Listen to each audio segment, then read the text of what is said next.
Sveiki visi.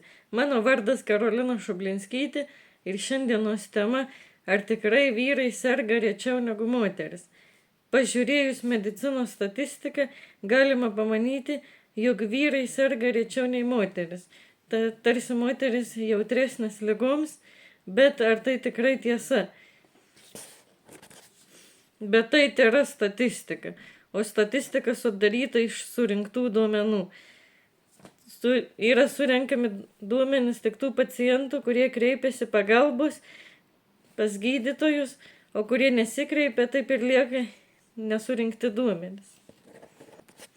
Tarp vyrų vyrauja kenksminga stigma, kad kreiptis pagalbos gali tik silpnieji, o vyrai turi būti stiprus ir jie negali kreiptis pagalbos. Bet tai netiesa.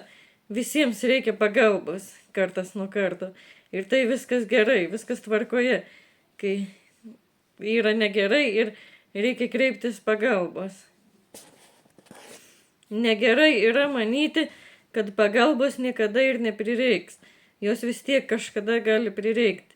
Taigi, mielieji vyrai ir moteris, kreipkitės pagalbos, kai jums reikia. Jūs esate ne vieni.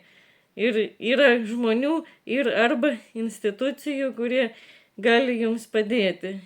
Ir linkiu jums geros dienos. Iki.